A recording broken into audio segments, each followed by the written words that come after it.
The 15-Point Plan is part of the Win, Make, Give podcast network.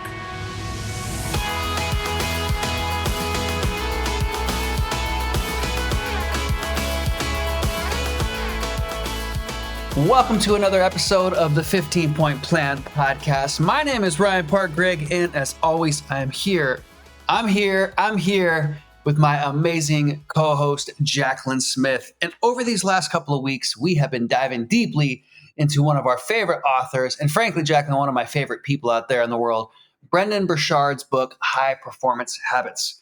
We've broken down the 6 high performance habits each week, and we've gone through the first 3 already. Today, we're jumping into high performance habit number 4, increasing our productivity. But first, quick recap. Performance habit number 1, we got to get that clarity, right? We really got to be clear on what it is that we're looking to do and how we want to do it. High performance habit number 2 is creating the energy. How can we use the 15-point plan to create and sustain more energy? And last week, we covered raising necessity, finding out why. Why, Jacqueline? Why must we do these things as high performers? And this week, we're jumping right into increasing productivity. And Jacqueline, you had 3 really good questions that I think will give us a great framework to have this discussion. I do. This is one of my favorite topics. I feel like I say that about each one, though. So I just really love this book. But the questions are really about, a lot of it's clarity. It's going back to that. So I think each of these habits build on each other, right? So I'll say the 3 questions. You can write them down. You can journal about them later. But I think these are good. So the first one is, what are the main things you should be doing each day to move the needle? What are the main things you should be doing each day to move the needle? Number 2, what distractions must you eliminate to do the deep work that your business or your goals require? And then number 3 is, are you scheduling your needle moving activities, your needle moving work, or are you spending most of your days reacting to other people's agendas, letting emails and social media and text messages tell you what to do? Or are you scheduling and protecting time to do the things that move the needle in your business and your life? So those are the 3 questions. What do you think, Ryan? Well, let's just jump into each one of those. So number 1 is like, what is the main thing I need to do today? What's the one thing I need to really focus on today? Brendan would call them, what are my needle moving activities? Let's get really clear on what that looks like. So if you're in real estate like Jacqueline and I, what's that one thing? And it might just be going on a listing appointment. It might be talking with somebody that could be a good potential partner for you and setting one appointment daily. So getting ultra clear what that one thing is for you and ruthlessly eliminating the distractions. Question number 2. So finding out, you got to ask yourself, what is my most important, or in other words, what is the highest paying activity I can do? What are my needle moving activities? I love how Brendan said, when he talked about writing his book, I was blown away when he said he basically started his book, finished his book, and had it as a New York Times bestseller within 60 days. That's insane. I know. Like 30 days to write the book and 30 days to get it out there and get it and to be a New York Times bestseller. And he says, look, you got to kind of just start. You got to just do it. So and that was his one thing. That was his main thing, is just writing the book. And he spent all of his time doing that, right? So what is our main thing, our main needle moving activity? And can we really focus on that?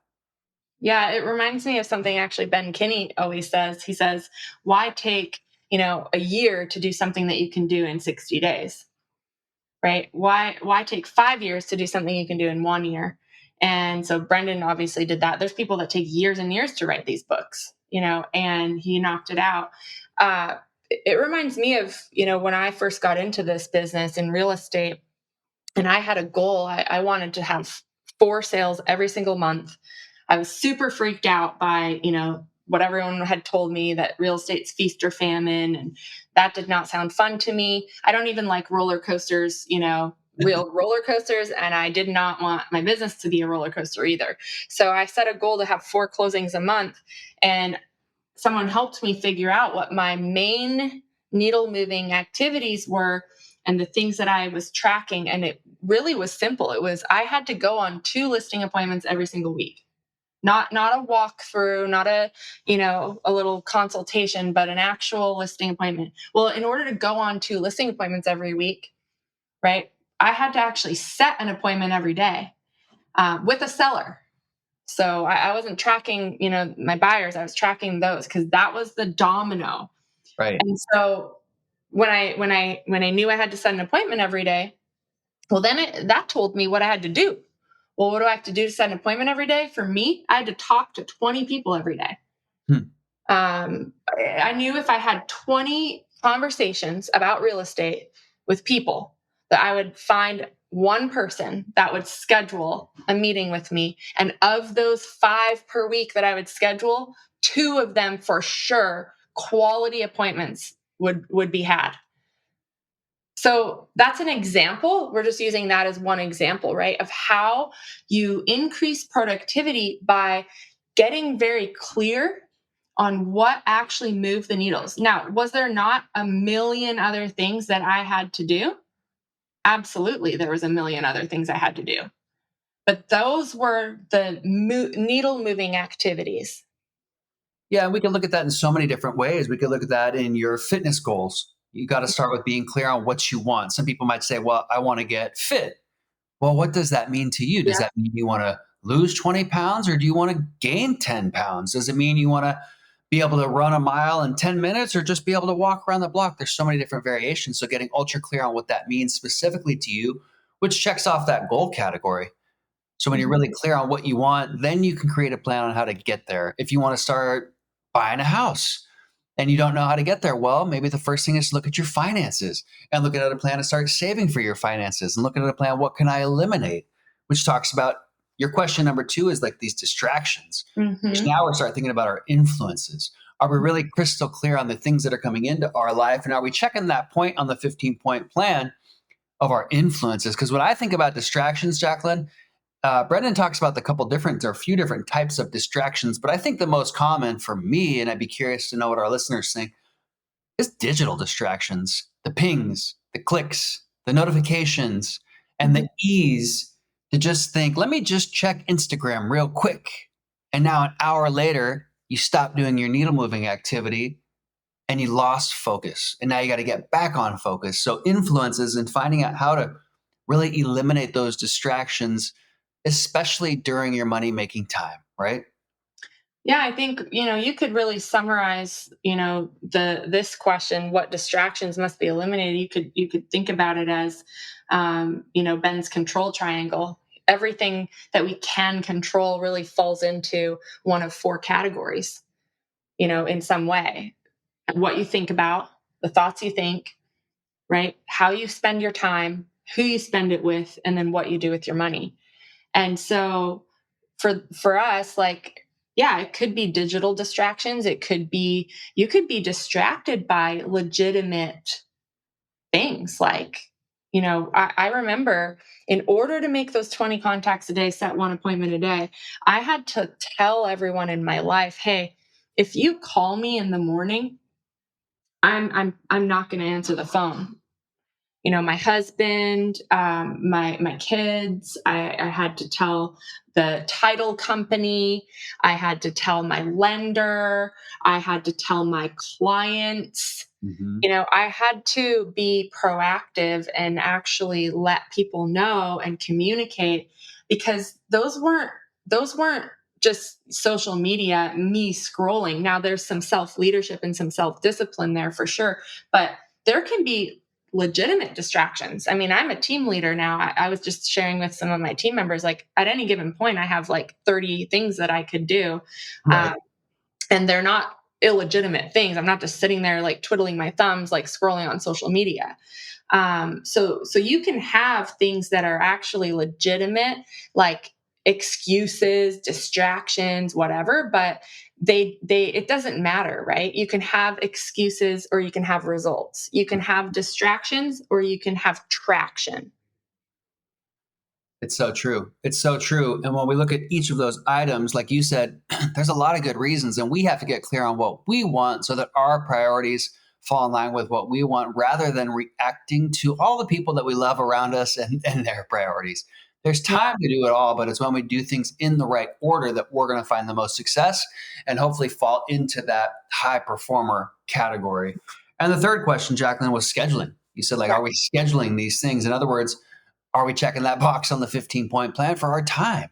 Mm-hmm. And Yeah. we do that by using our calendar, and we do that by sticking true to that. And like you set such a great expectation. To me, what I heard was like, that's probably rule number one with all of it is, are we setting the expectation with the people around us saying, look, it's not a no. No, it's not a no, I can't help you, or no, I won't do that, or it's just a not right in this moment. Mm-hmm. I'm available and I'm always available to my team and I'm always available to, you mentioned your husband. If your husband calls, well, my mom loves calling me between the hours of 9 and noon. And I realized, okay, like that's a really good thing. Like I'm super grateful that my mom calls me. I'm super grateful that my mom is here. My dad's not with us any longer. And I can't hang up the phone with my mom and get mad that my mom just called me. I'm Mm-mm. grateful that my mom called me, but I have to set that expectation saying, hey mom, I love you. And Mhm. we got big dreams and big goals. And these money making activities for me happen between 9 and noon. So maybe just text me and I'll get back with you when I can. If you call me, she knows now, right? Like she knows, oh, he's doing his money making activities, so she doesn't do it as much. But that's because I set the expectation. So I think that's ultra important. If we're focused on our schedule and our time to set that expectation with the people around us that we love. Yeah. So productivity is not about doing more things. It's about getting the right things done consistently. So it's not about getting more things done. It's about getting the right things done consistently. And you can't do that if you don't have it on the schedule, but then also protect that time and follow the schedule. We can all have a schedule, but the key is you actually have to follow the schedule.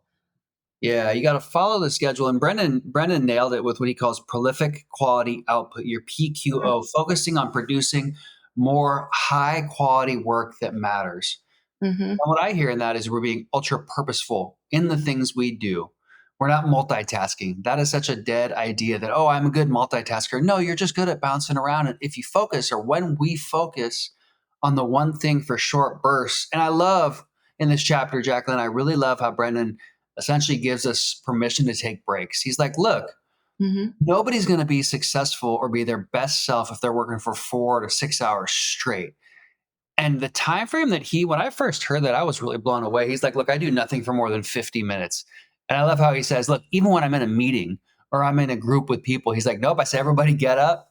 50 minutes in, we're all getting up, we're all moving around. If I can't do that, he just steps out.